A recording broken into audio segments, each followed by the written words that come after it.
obviously last year was a difficult year with the with like your engine platform stuff at the beginning of the year with some pretty spectacular blowups. To be honest, like it was kind of scary. I bet it was scary at the time, and I'm sure it Yeah, wasn't great for the wallet. But like that's a tough scenario because obviously you're running a 2-man team. You guys are obviously running the same engines. It's like, how do you handle a situation where things don't go as planned? And for example, that kind of scenario, you know, yeah. I mean, that's motorsports, man. Nothing goes to it's true. plan. So Well, I mean, let's I'm not just taking away from the fact that it was terrible. It was a yeah, terrible year for me in that regard. Like, it was costly. It mm-hmm, was so stressful. I had to stay on the East Coast longer than I wanted to, yeah, like away from family. I had a group of amazing people around me that helped me get through it, to be honest. Like, yeah, there's times where my guys are already pulling the motor out of the car before I even like gave them the green light to do it, because they're just yeah, like, we're doing this, man. Um, yeah. because yeah, that wasn't just Atlanta as like It was New Orlando. grueling. Orlando, Yeah. New Jersey. Like it's like and I just want to put this caveat out here. You guys are pushing the limits of whatever product you guys run from any company that you guys run. Like there's not an abundance of 1,000 horsepower gripped up drift cars just to go test products out on to see if it's going to hold up. Like this that just doesn't Yeah. exist, Yeah. So it's and this obviously doesn't only go with engines. There's all kinds of different products, whether it's clutches or things that other teams have had plenty of issues. They're like, hey, you get this new company you're going to work with, and they give you a product, and you're like, okay, we're going to run it this year, and then sometimes it doesn't work, and it's like it's an interesting scenario, and like how do you handle that, you know? It's like I've learned, and I like this never fails. Like, yeah, especially earlier, before brands started to really target drifting, yeah, you would hit up like a fuel pump supplier or something. You're like, yeah, hey, I'm making 1,000 horsepower. I need a big boy pump, and they're like, oh yeah, this pump that we have, it's rated for 1,000 horsepower, no problem. And you put on a drift car, and you're like, dude, like dropping fuel pressure, like what's going on? Uh, Same thing with other components. They're like, oh, mm-hmm. this is gonna handle at least 800 foot-pounds of torque, no problem. Yeah, And you put on, you're like, this shit just broke, or it like wore yeah, out. Like, it's like, I think drifting is just very abusive on equipment, Hmm. and mm-hmm. we can't take a lot of the advertised ratings at face value when you're applying them to drifting. Sure, it might be just fine for a ton of drag racing passes, Yeah, um, or road racing, or something mm-hmm. else, but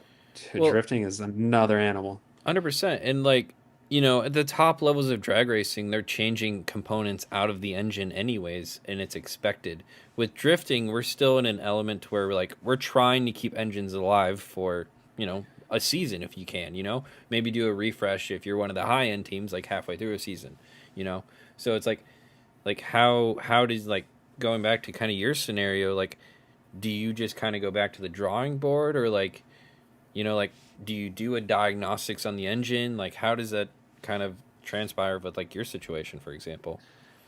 So for me, it was really, I was a little bit stubborn. Like, we've been Mm-hmm. running this engine package, more so like the same package, for about 10 years, right? Like, Yeah, I was just I, like, I, I this hear it works. every year. It's very loud. Yeah. This is the only one I gotta say. Your car is the only one so far, and I mean this with love. It came by me like when I was right at that last zone at Seattle. I don't know what, but the wall and the way how it was Mm. echoing right off of that wall, it rattled my eardrums so good that then I was like literally dizzy for the next 15 fucking Where's your hearing protection on track, Kirby? Yeah. I was like, holy shit, I've got all this time, and that is the first time that it ever rattled me like that. I'm like, that is impressive. I'm like, golly. And then, like, with Matt, with the Coyote next year, I'm like, buddy, you please. I'm like, spare me. We're going from such great angel noises to now. Yeah. It, it's just moving a lot of air in Yeah. and out of the motor, man. It's just, Yeah, it Yeah. is. yeah, it resonates through everything, and yeah, it's it makes cool sounds. It is. So It is such an angry sounding car. yeah, I Given personally, the bad luck you've had like last year with engines. I feel like you guys still finished amazing. And the team that you had behind you, like in the Orlando situation, you guys were out till what, 2, 3 in the morning, and then you were the first car at practice. I was blown away impressed by that. Yeah, that was rough. Yeah, it was just like, I don't know how I had the energy to do it, but yeah, we were, you know, we were the last team by far to leave the track, and I don't even remember. It was like 3 in the morning, probably. It was. I don't think it was any earlier. And I knew I had to get to the line right away because the mo. Okay, so the motor that we put in that car literally showed up, I think, the day before that on a hot shot, like a truck that put it in their car in Texas from my engine builder, Texas Speed, and ran it across the country and dropped it off at Orlando Speed World.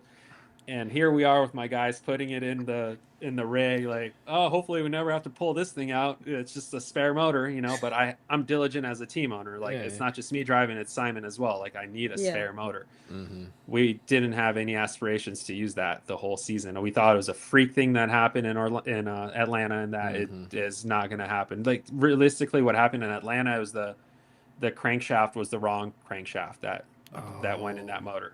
So dang. it didn't have the strength that it needed. Yeah.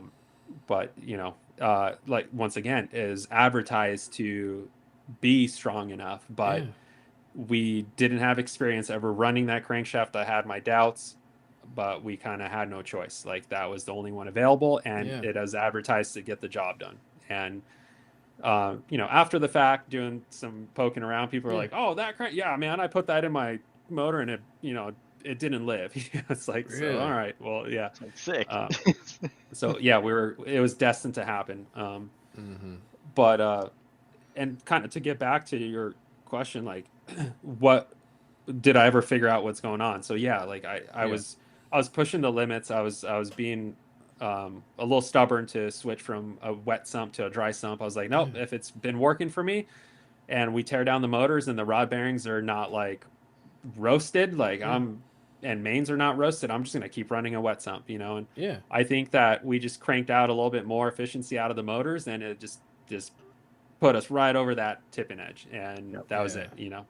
A little bit more heat, a little bit more sustained RPMs. Like, Yeah. it was just, that was it. It was that threshold. So Wow. So, I mean, obviously, you just dial it back that 5%, and then you're good. Kind of was like what you did. we dialed it back. We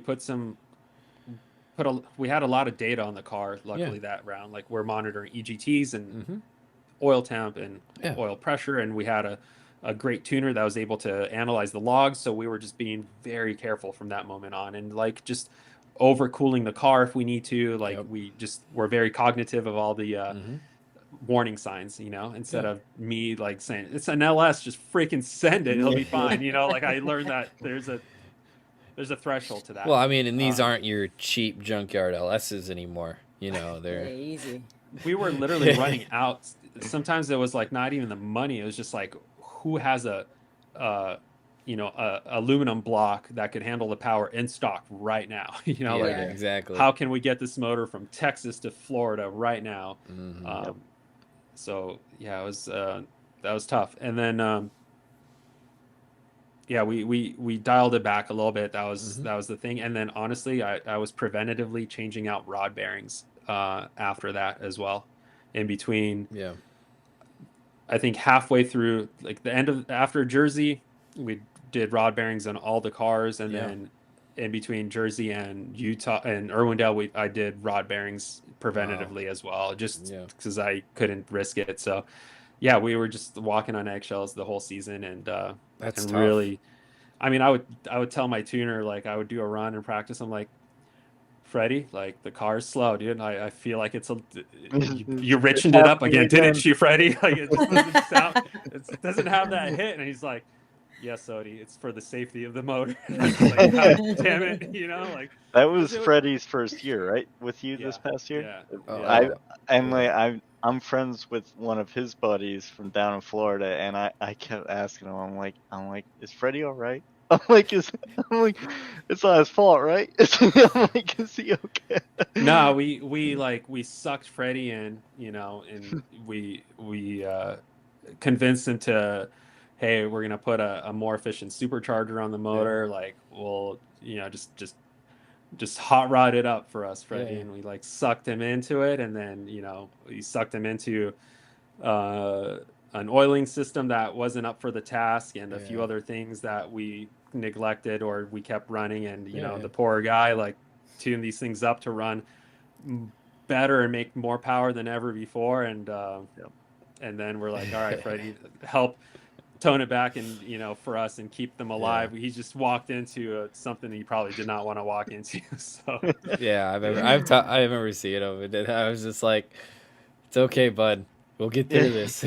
Because like from his perspective, like that's his job is so that it doesn't happen. Like yeah, and it's and here gotta I kill am, him. just pushing the shit out of the motor and telling him to put more power into it. So, like, the I poor feel like guy, there's a scale, like a tipping point. So like you take too much power out, you get too safe. You don't have all the sauce to be able to really run like you like to run and win. And then you do a little bit too far the other way, and you're grenading motors.